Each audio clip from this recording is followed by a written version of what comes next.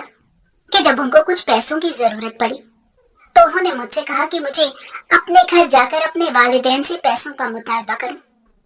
میں نے انہیں کہا کہ میں اپنے والدین سے پیسے نہیں مانگ سکتی، ہاں البتہ اگر آپ کو ضرورت ہے تو آپ نے جو گولڈ کی چین بنوائی تھی میں وہ بیچ دیتی ہوں۔ لیکن یہ بات سن کر ان کا پارا چڑھ گیا اور انہوں نے کہا کہ سونا بیچنے کی کوئی ضرورت نہیں ہے، بلکہ تم جا کر اپنے والدین سے کہو کہ وہ ہماری مدد کریں اور ہمیں پیسے دیں۔ کوئی چھوٹی موٹی رقم نہیں تھی، بلکہ اچھی خاصی رقم ان لوگوں کو درکار تھی، لیکن ان کا کہنا تھا کہ تم اپنے میکے سے پیسے لے کر آؤ ورنہ ہم تمہیں وہیں بھیج دیں گے۔ یہ سن کر میں ڈر گئی اور میں نے جا کر اپنے والد سے بات کی کہ ہمارے حالات کچھ بگڑ گئے ہیں، لہٰذا آپ ہماری تھوڑی مدد کریں۔ اور میرے والد نے بھی بیٹی کا مان رکھتے ہوئے نہ جانے کہاں سے مجھے پیسے ارینج کر کے دے دیے۔ لیکن پھر جیسے کہ تو میرے شوہر اور سسرال والوں کی عادت ہی بن گئی کہ وہ ہر تھوڑے دن بعد مجھے کہتے کہ میں جا کر اپنے میکے والوں سے پیسے لے کر آؤں۔ میں کبھی انہیں منع کرتی اور کبھی منع نہیں کر پاتی، لیکن منع کرنے کا بھی کوئی فائدہ نہیں ہوتا تھا، کیونکہ منع کرنے کی صورت میں وہ مجھے ذہنی اذیت دیتے تھے اور آخرکار مجھے جا کر پیسے مانگنے ہی پڑتے تھے۔ مجھے اپنے والد سے پیسے مانگنے میں بہت شرم آتی تھی، لیکن آخر میں کیا کرتی، مجھے اپنا گھر بھی تو بچانا تھا۔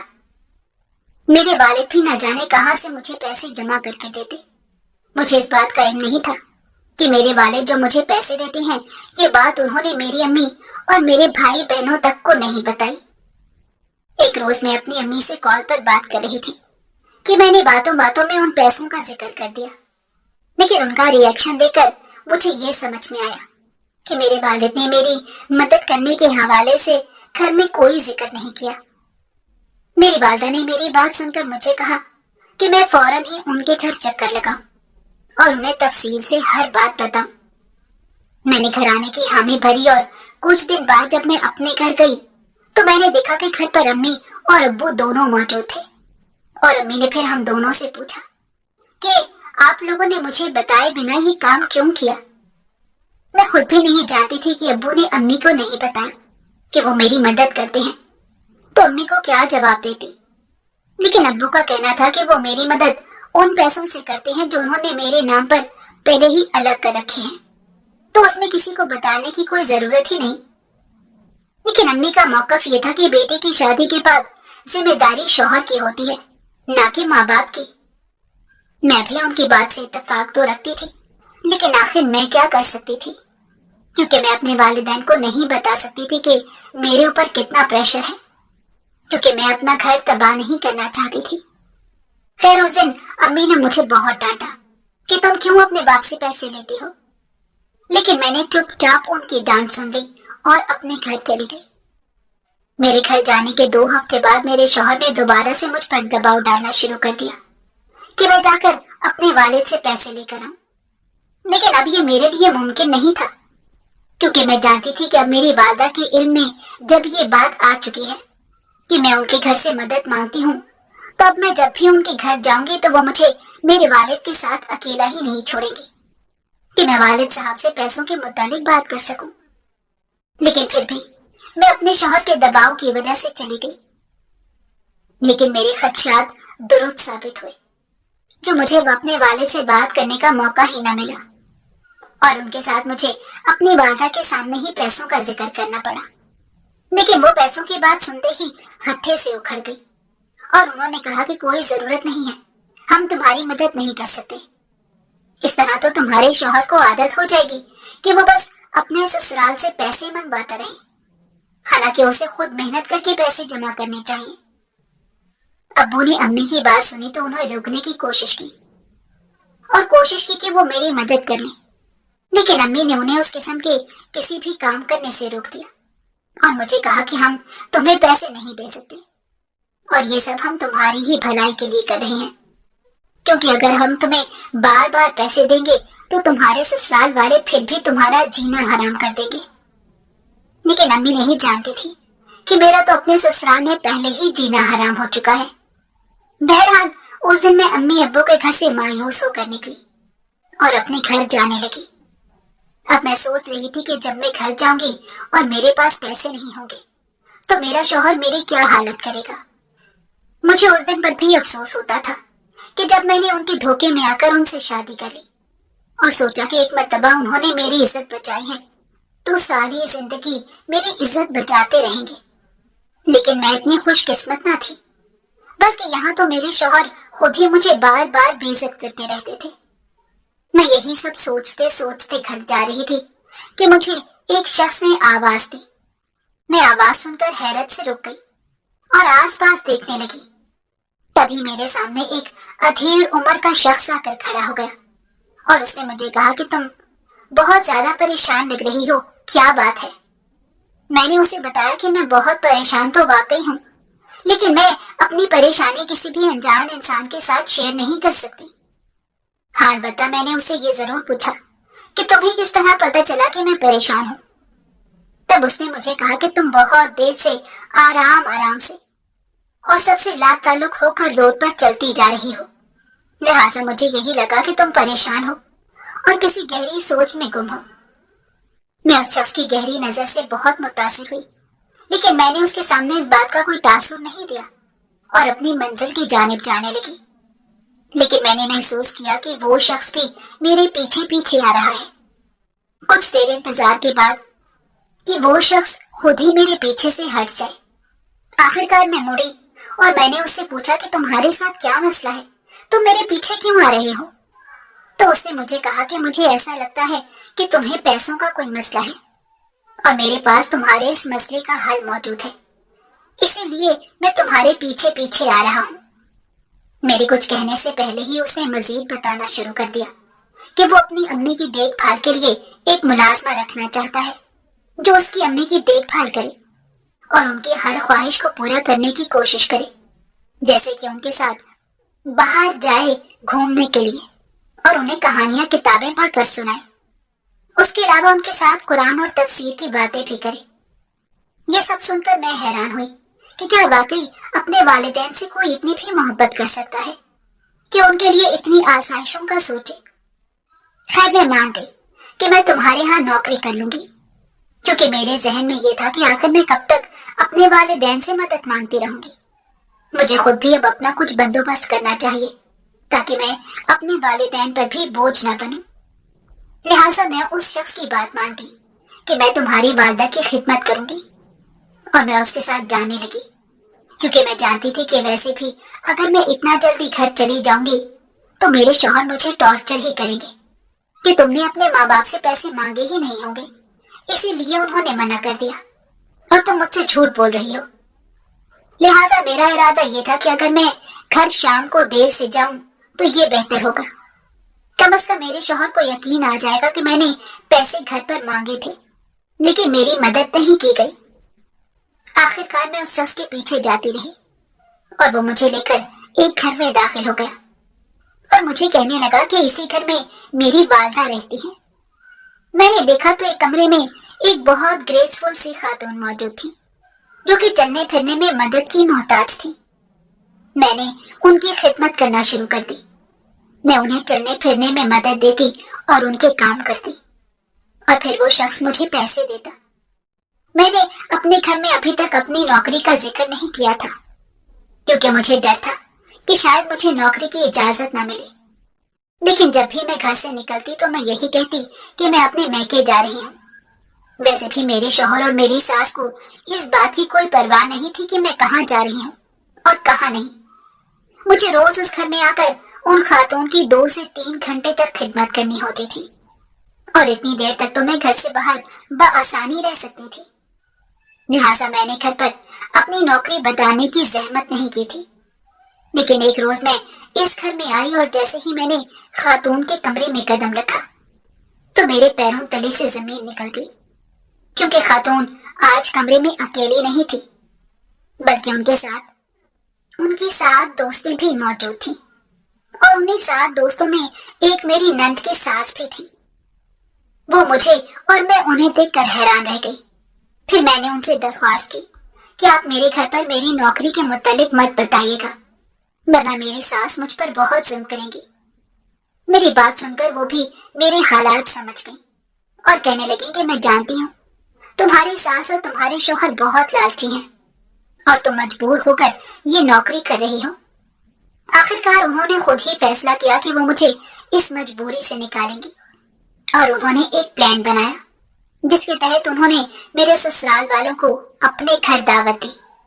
اور پھر دعوت میں انہوں نے ذکر کیا کہ وہ میری نند سے نوکری کروانا چاہتی ہیں۔ یہ بات سن کر میری ساس اور میرے شوہر ہتھے سے اکھڑ گئے کہ آخر کیوں ان کے گھر کی بیٹی کام کرے گی، حالانکہ وہ گھر کے کام بھی کرتی ہے، تو پھر اسے باہر نوکری کرنے کی کیا ضرورت ہے۔ یہ سن کر میری ساس نے کہا کہ آپ کو اپنی بیٹی کی تو اتنی فکر ہے، لیکن آپ اپنی بہو سے جب پیسے مانگتے ہیں تو آپ کو اس بات کا ذرا احساس نہیں ہوتا کہ وہ یہ پیسے کہاں سے لائے، اس کے میکے والے یہ پیسے کہاں سے دیں۔ میری نند کی ساس نے میرے سسرال والوں کو خوب سمجھایا، اور ان کے سمجھانے میں کچھ ایسی تاثیر تھی کہ میرے سسرال والوں نے ان کی بات کو سمجھ لیا، اور گھر آ کر نہ صرف مجھ سے معافی مانگی، بلکہ انہوں نے وعدہ کیا کہ جتنے پیسے وہ مجھ سے لے چکے ہیں وہ بھی واپس کریں گے۔ اس دن کے بعد سے میرے شوہر بدل گئے، اور اب وہ مجھ سے بہت محبت سے پیش آنے لگے، لیکن آج بھی جب بھی میں ان کا چہرہ دیکھتی ہوں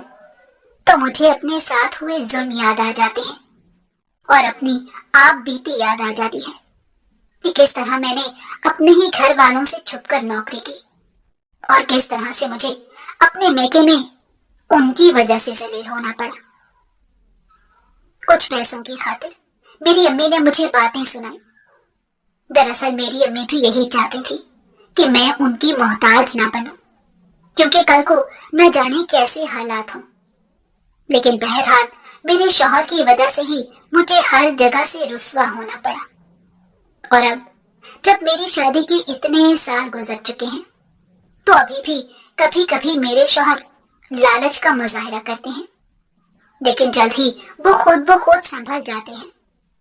لیکن پھر بھی میرا دل بہت بار دکھتا ہے، اور میرا دل کرتا ہے کہ میں اپنے شوہر سے ہرگز بات نہ کروں، اور ان سے ان کے مظالم کا بدلہ لوں جو انہوں نے میرے ساتھ کیے ہیں۔ لیکن پھر میں کوشش کرتی ہوں کہ اللہ کی رضا کے لیے انہیں معاف کر دوں اور اپنے گھر میں خوش رہوں، اور میں پورا ارادہ رکھتی ہوں کہ جب میری بہو اس گھر میں آئے تو میں اس کے ساتھ یہ تمام ظلم کبھی بھی نہ ہونے دوں جو میرے ساتھ ہوئے، اور نہ ہی اسے اس کے تحائف چھینوں، اور نہ ہی اس سے مطالبہ کروں کہ وہ اپنے میکے والوں سے مجھے پیسے لا کر دے۔ اسی طرح میں یہ بھی سوچتی ہوں کہ میری بیٹی کو بھی ایسا ہی سسرال ملے جو میری بیٹی پر کسی طرح کا ظلم نہ ڈھائے۔ اور میں یہ بھی طے کر چکی ہوں کہ اگر کبھی میری بیٹی ہمارے گھر مدد مانگنے آئی اور مجھے اس کے سسرال والوں سے اسے بچانا پڑا تو میں اسے ذلیل کر کے اپنے گھر سے بنا مدد فراہم کیے نہیں نکالوں گی، بلکہ میں اس کی مدد کروں گی اور خود اس کے سسرال والوں سے جا کر بات کروں گی، اور اسے ظلم سہنے کے لیے اکیلا نہیں چھوڑوں گی۔ لیکن مجھے امید ہے کہ اب کچھ ایسا نہیں ہوگا، اور میری بیٹی کو بھی بہت اچھے سسرال والے ملیں گے، جیسا کہ میرے سسرال والے ہو چکے ہیں۔ اور اب میرے آس پاس جو بھی خواتین رہتی ہیں وہ سبھی میرے سسرال پر اور میرے حالات پر رشک کرتی ہیں، لیکن وہ یہ نہیں جانتی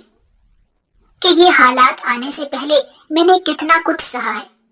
اور کتنا کچھ برداشت کرنے کے بعد ہی مجھے یہ سب کچھ ملا ہے۔